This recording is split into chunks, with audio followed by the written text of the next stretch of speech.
ako si Gab, open ako artist name. I go by the name of Lois Angelo, taga Davao lang po and I am from Manila. What you do, compete?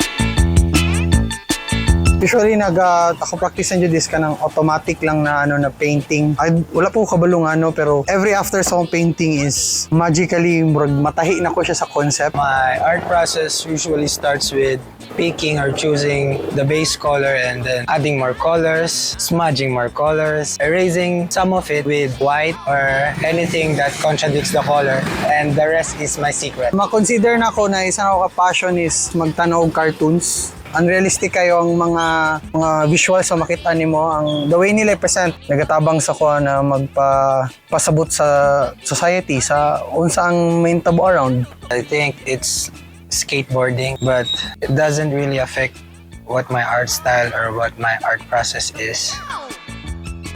First time na ako naka-work og artist na almost the same og atake sa ko sa canvas. Experience po din kay Lois is para sa ingon sa immersion is mag-work with other artists ka. Dagan po kog na-learn sa iyaha na mga techniques and mga ginaunsa niya pag-paint or unsa ang iyahang na nakitaan po na ako na okay, makatabang po ni sa kuha. So maka-happy siya kay tungod nakakita kog kanang kapares na ako mo paint. He is a great person and he is a great artist. Painting with him is very fun. Working with Gab. I mean, Gab teaches me like art theories. I think the main role of an artist is putting an option from the norm. Like if the people are wondering about apples, I'll invite them to wonder about oranges. It's like escaping the norm. Mga ikang opinion sa ibang artist kung kamusta ang work mo, kamusta ang concept mo, if aligned pa ba siya sa vision ninyo or sa badara. And I think mas paspas po ang growth.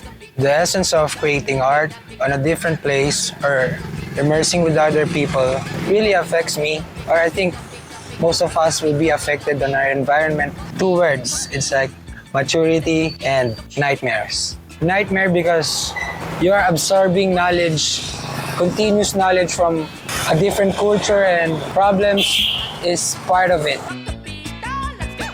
Dili ka makabuhat og proper artwork kung wala pud kay intention usama ng soul sa imong artwork kung bara-bara lang, di ba? Dapat clear pud ang intention nimo.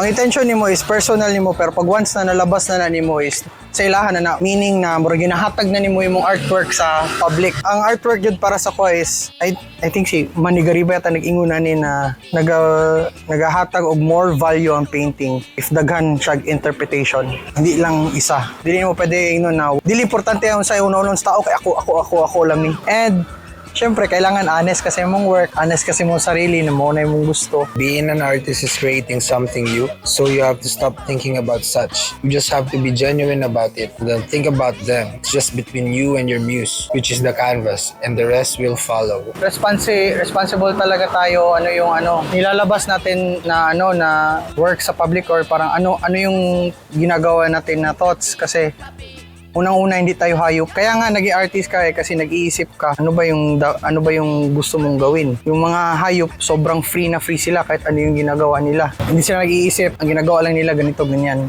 Limited. So tayo hindi. Marunong tayo mag-isip. Pero dapat maging responsible ka. Huwag ka mag-influence sa mga tao na na ganito ganyan tapos mamaya ikaw lang din iiyak kasi, 'di ba? Magse-self-doubt ka na kung artist ba talaga ako. Ano ba talagang ginagawa ko dito? Ano ba talagang self-worth ko? I think you don't have to be conscious about painting. It's like you can't walk straight while trying to walk on a straight line. You just have to be unconscious. Art is better if it's expressive. You can't even walk a straight line trying to see the straight line.